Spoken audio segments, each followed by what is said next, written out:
साधो अभिगत लखो न जाई, साधो अभिगत लखो न जाई। जे लखसी कोई संत सूरमा, जे लखसी कोई संत सूरमा, नूर में नूर समाई। संतो अभिगत लखो न जाई, संतो अभिगत लखो न जाई। जैसे चंद उदक माई दर से, जैसे चंद उदक माई दर से, यूं सायब सब माई। जैसे चंद उदक माई दर से, यूं सायब सब साहब सब माही। दे चश्मा घट भीतर देखा, दे चश्मा घट भीतर देखा, नूर निरंतर वाई, नूर निरंतर वाई। दूर तै दूर उरे त उरेरा, दूर तै दूर उरे त उरेरा, हर हृदय रे माई। दूर ते दूर उरे ते उरेरा, हर हृदय रे माई। सुपने नार गमायो बालक, सपने नार गवायो बालक, जाग पड़ी जब वाई, जाग पड़ी जब वाई। जागत जोत जगी घट भीतर, जागत जोग जोत घट जगी घट भीतर, जा देखूं जा साई। जागत जोत जगी घट भीतर, जा देखूं जा साई। उगत भान बीत गई रजनी, उगत भान बीत गई रजनी, हर हम अंतर नाई, हर हम अंतर नाई। ममता मेट मिलो मोहन सु, ममता मेटी मिलो मोहन सु, गुरु से गुरु गम पाई, गुरु से गुरु गम पाई। कहे बना नाथ सुनो भाई साधो, कहे बना नाथ सुनो भाई साधो, अब कछु धोखा नाई, अब कछु धोखा नाई। साधो अविगत लखो न जाई। भरानाथ जी का कहना है कि हे साधु संत महापुरुषों, जो अविगत है, जिसका कभी नष्ट नहीं होता, जो सदैव एक रस रहता है, जो अनंत है, शाश्वत है, उसकी गति वह लखने में नहीं आता। अविगत लखो न जाए, वो जल्दी लखने में नहीं आता। जे लखिसे कोई संत सूरमा, इसको कोई संत और सूरमा महावीर व्यक्ति अर्थात जो दृढ़ संकल्प कर ले कि नहीं, चाहे मौत भी हो जाए इस मार्ग पर, लेकिन मैं जानूंगा ही जानूंगा, यदि ऐसा दृढ़ निश्चय कर ले तो वह जान सकता है। और जानते होता क्या है, जानना क्या है, बस नूर में नूर समा जाना है, वह स्वयं अपने को जाने। नूर जो हमारे अंदर क्षुद्र रूप में है, और वो महानूर महाज्योति जो इस पूरे अस्तित्व में व्याप्त है, उसमें समा जाना जानना है। यानी बूंद का महासागर में मिल जाना, यही जानना है। और जानना क्या, जानने के बाद जानने वाला शेष नहीं बचता। वो तो दोनों मिलके एक हो जाते हैं, कोई जानने वाला कहाँ बचेगा, किसको जानने वाला है। अर्थात इसलिए कहा जाता है कि वह स्वयं ही अपने को जानता है। तो नूर में नूर समाई, ये जो हमारे अंदर क्षुद्र ज्योति आत्मा जीवात्मा के रूप में है, उस विराट अस्तित्व में फैले हुए उस महान ज्योति में मिल जाए, यही जानना है, यही अनुभव करना है। जैसे चंद उदक माई दर से, यूं सायब सब माई। जैसे कि चंद्रमा या सूर्य किसी भी वस्तु में जल रख दिया जाए विभिन्न पात्रों में भर करके, तो सब में दृष्टिगोचर होते हैं, सब में दिखाई देते हैं। जैसे चंद उदक माई दर से, यूं सायब सब माई। उसी प्रकार से परमात्मा सबके अंदर विराजमान है, लेकिन वो अलग भी है। ये तो इसका प्रतिबिंब है ना। यदि थाली के पानी में आप चंद्रमा व सूर्य को पकड़ना चाहेंगे तो क्या पकड़ सकते हैं? हाँ, हल्का सा दर्शन कर सकते हैं, लेकिन उसके रूप को जानना है और उसमें मिलना है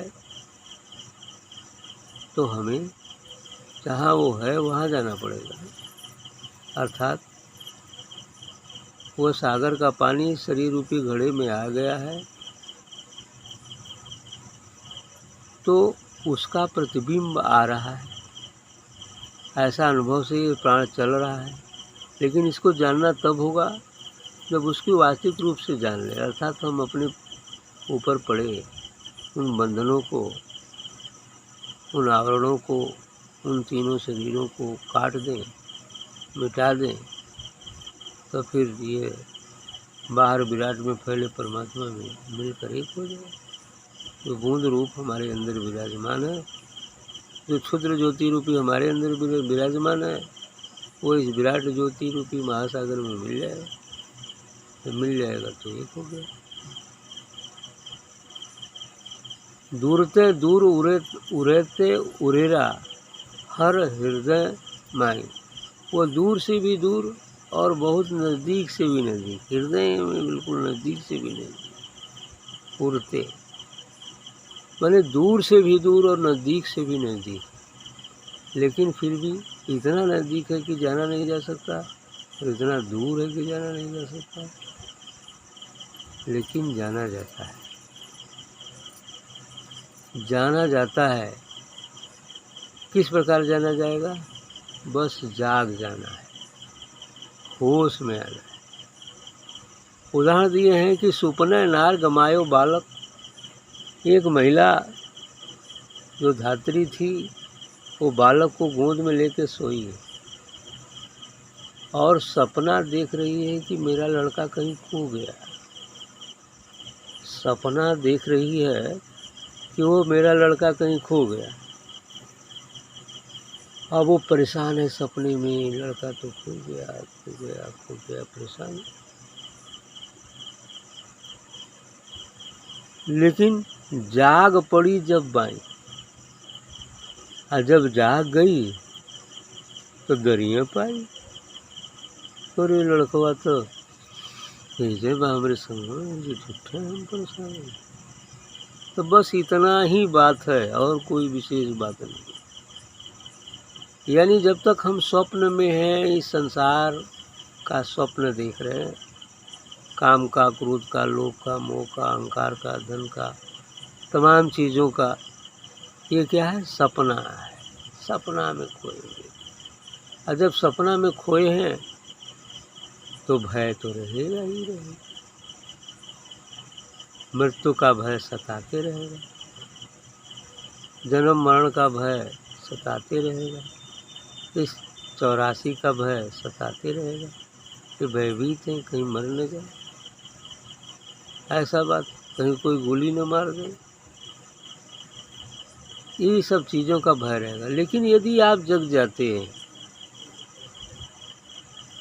जगने का, जैसे वो स्त्री जगी, जब तक स्वप्न में थी तो भय था, जब आप जाग जाते हैं तो निर्भय हो जाते हैं। यही निर्भयता है। ज्यों ही जागरण हो जाता है फिर निर्भय, अर्थात ज्यों ही जागने का मतलब कि अब पाते हैं कि मैं अपने स्वरूप को जान गया और मृत्यु का भय चला जाएगा। वो अमरता का अनुभव हो गया तो मृत्यु का भय चला जाएगा। यानी वो महिला जगी तो देखेगी लड़का साथ है। जब ज्ञान हुआ तो पता चला अरे मैं झूठे ही भटक रहा था, काशी हरिद्वार मथुरा प्रयाग कहाँ कहाँ, वो तो अंदर में ही था, मैं तो बिल्कुल बेहोश था इसलिए नहीं जाना। तो साहब कह मुझको कहाँ ढूंढो बंदे, मैं तो तेरे पास हूँ, मैं तो पास में ही हूँ, कहाँ ढूंढ रहे हो है?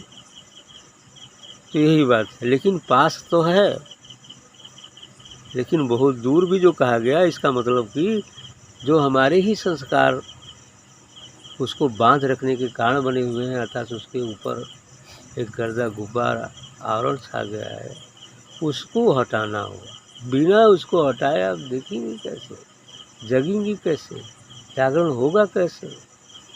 तो संत सद्गुरु ही जगाने के लिए जो बातें कहते हैं, जो रास्ता बताते हैं, वही जगाने का एक माध्यम है।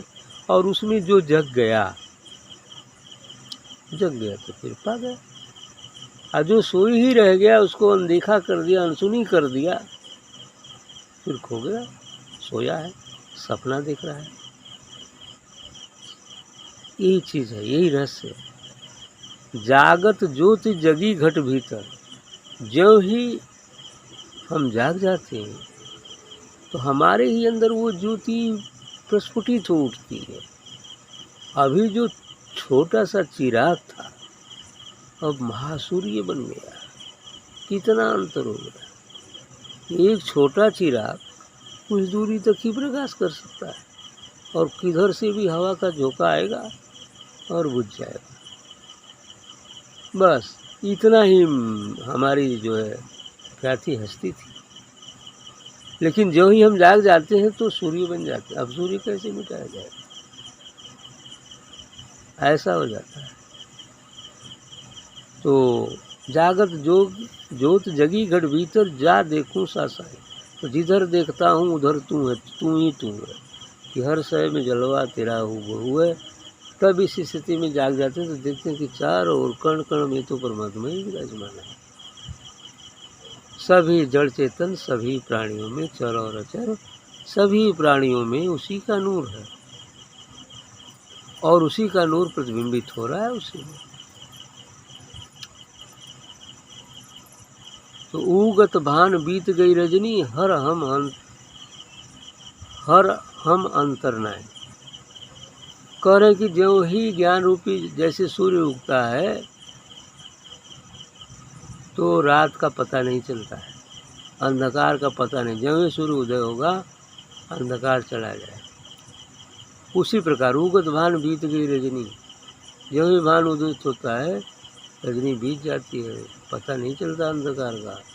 हरि हम अंतर नहीं। उसी प्रकार से अब हरि अर्थात परमात्मा या हर शंकर या शिव और हमारे में कोई अंतर नहीं रह जाता, अर्थात जीव ब्रह्म का जो भेद है वो मिट जाता है। तुलसी ने कहा जानत तुम ही हो जाई, मैंने कहते हैं कि जो तुमको जान जाता है तुम ही हो जाता है। और वेद कहता है कि जो है ब्रह्मविद ब्रह्मैव भवति, ताकि वाणी वेद हिंदी अंग्रेजी या किसी भाषा में करे भ्रम का छेद। अर्थात ब्रह्म को जानने वाला ब्रह्म ही हो जाता है और हिंदी अंग्रेजी या किसी भाषा में दूसरों के भ्रम, जो ईश्वर ब्रह्म जीव माया का भ्रम है समझ में नहीं आता, उसके भ्रम को दूर कर देता है, चाहे भाषा कोई भी हो।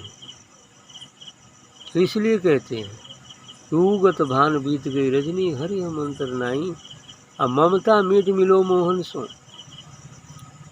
अब उस समय क्या होता है, ममता मिट जाती है। अभी जो राग था संसार से जो लोभ था, मोह था, ममता थी, वो मिट जाती है, क्योंकि असलियत का पता चल जाता है। ये सब भ्रम था, जो हम भ्रम में पड़े हुए थे, नकल को असल समझ रहे थे। और जब आँख खुल गई, प्रकाश हो गया, तो सत्य समझ में आया। तब ये अंधकार क्यों टिकेगा? ये असत्य कैसे रह पाएगा? नहीं रह पाएगा। तो गतभान बीत गई रजनी, हर ममता मेट मिलो मोहन से। मोहन का अर्थ होता है जहाँ मोह न हो, मोह न, यानी मोह नहीं है, फिर मोह नहीं। और मोह नहीं तो क्या होगा? नहीं तो फिर शाश्वत प्रेम होगा, है ना। अर्थात वो निर्गुण प्रेम हुआ है जो अकेला रहे वाला होगा। अब मोह नहीं रहेगा, प्रेम रहेगा, लेकिन वो प्रेम रहेगा जहाँ प्रेम अकेला रहता है, यानी प्रेम प्रेम के लिए होगा। प्रेम किसी चीज़ को प्राप्ति या स्वार्थ के लिए नहीं, बल्कि प्रेम प्रेम के लिए। तो ऊगत बाण, हाँ सारी ममता मेट मिलो मोहन सो, गुरु से सुगुरु गम पाई। और यह सदगुरु की कृपा से ही यह पता चला, यह गुरु का गम पता चला, गुरु का पता चला कि वास्तविक गुरु की क्या होता है ना। गुरु की कृपा से ही ये गुरुगम मिल गया, गुरु की पहचान हो गई। कहें बनाना तो सुनो भाई साधो, अब कुछ धोखा ना। कथो अब साधो जी सुनिए, अब कौन धोखा ना। अब तो पता चल गल कि सत्य क्या, अब कौन धोखा। जब नहीं जानते थे तो धोखा ही धोखा था। रस्सी को हमने सांप समझ रखा था, धोखा था, भय था, मृत्यु कहीं काट नहीं, है ना। लेकिन जब लाइट मिल गई हाथ में, तो समझ में आ गया कि ये तो सांप नहीं, रस्सी है। बस सभी भ्रम गायब, सभी भय गायब। रस्सी तो फिर रस्सी तो पड़ी रहो, क्या जरूरत है उसकी, भय करने की जरूरत ही क्या है। ठीक।